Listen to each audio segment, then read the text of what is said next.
Assalamualaikum warahmatullahi wabarakatuh. Halo semua para pemirsa channel Mantri Luka. For the first time ya, hari ini saya syuting di sore hari. Ini baru pulang kerja dan juga baru pulang kunjungan dari rumah pasien. Dan barusan ya saya merawat luka post operasi usus buntu, di mana luka jahitannya terbuka kembali dan terjadi bolong pada luka. Hal ini seringkali terjadi pada pasien-pasien yang sudah melakukan operasi dikarenakan ada suatu permasalahan, terjadi luka jahitan yang terbuka dan menambah suatu permasalahan. Nah, hal ini memang perlu diperhatikan dan juga perlu diperiksakan kembali apakah luka tersebut berpotensi terjadi infeksi, terjadi kontaminasi, atau harus dilakukan operasi ulang. Memang alangkah lebih baiknya apabila terjadi luka jahitan yang terbuka, untuk mempercepat proses penyembuhan pada pasien, itu dilakukan operasi kembali untuk dilakukan jahitan ulang agar nantinya proses penyembuhannya agar lebih cepat. Akan tetapi tidak sedikit dari para pasien ya untuk memutuskan agar luka tersebut dirawat saja, dan nantinya bagaimana cara kita untuk merawat luka pasien yang sudah terbuka dan terjadi bolong. Hal ini juga banyak ditanyakan oleh para pemirsa sekalian, apakah luka jahitan yang bolong perlu dioperasi lagi atau bisakah dirawat secara mandiri agar nantinya luka tersebut bisa sembuh dengan sempurna.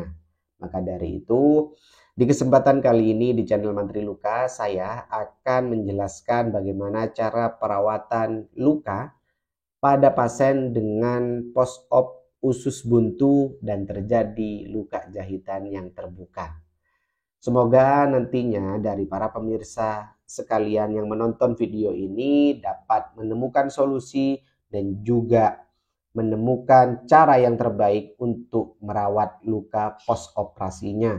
Dan apabila nanti ada pertanyaan dari rekan sejawat, dari para pemirsa Sobat Mantri Luka, silakan boleh nanti dituliskan saja di kolom komentar dan juga boleh menanyakan langsung ke nomor WhatsApp saya. Bagaimana cara perawatannya? Langkah pertama yaitu bagaimana cara kita mencuci luka tersebut. Nah, saya rasa mencuci luka pada pasien dengan post operasi usus buntu dan terjadi luka jahitan yang terbuka, cukup kita irigasi menggunakan NaCl. Ya, diirigasi sampai bersih dan kalau bisa memang dilihat seberapa dalam luka tersebut. Apakah nantinya perlu irigasi menggunakan spuit atau tidak? Itu juga sangat perlu untuk memaksimalkan kebersihan saat proses mencuci luka. Dan memang tujuannya adalah untuk mengurangi bakteri dan pastinya untuk membuang jaringan mati dan mempercepat proses penyembuhan pada luka. Setelah diberikan NaCl, silakan berikan antiseptik dan kompres luka tersebut. Ya, berapa lama Mas kompresnya? Silakan kompres 2-3 menit untuk memaksimalkan antiseptik yang sudah kita aplikasikan untuk membunuh bakteri yang ada pada jaringan luka. Nah, setelah itu ya, baru kita masuk ke tahap berikutnya, yaitu membuang jaringan mati. Nah, untuk luka post operasi biasanya terdapat jahitan-jahitan yang ada pada jaringan luka. Nah, untuk kasus saya ini memang unik ya, di mana jahitannya adalah jahitan internal ya, tanpa ada jahitan eksternal. Nah, ini ya yang saya lihat kasusnya. Karena yang dijahit hanya bagian dalamnya saja dan menggunakan benang yang tidak langsung jadi kulit atau tidak langsung menyatu dengan jaringan luka. Hal ini berpotensi apabila benang jahitan tadi ya, yang memang kandung apa ya, bahannya adalah nilon. Nah, ini apabila kita taruh di jaringan luka maka akan menjadi benda asing. Ya, satu. Nah, Berpotensinya apa? Nah, berpotensinya adalah apabila benang ini dibiarkan di dalam jaringan luka, maka akan mengganggu pada proses penyembuhan pada luka. Dan itu akan membuat luka jahitan terbuka kembali. Apakah dari para pemirsa ataupun rekan sejawat juga menemukan kasus yang sama? Boleh di-share saja di kolom komentar. Oke. Nah, langkah yang sangat penting ya setelah itu adalah bagaimana membuka jahitan. Apabila pasien memutuskan untuk dirawat secara mandiri dengan proses penyembuhan secara alami ya seperti itu. Nah, dilakukan dengan hati-hati dan jangan terlalu dipaksakan, ambillah benang-benang yang bisa diambil ya. Dan juga sambil dievaluasi seberapa dalam, apakah ada undermining, apakah ada tunneling.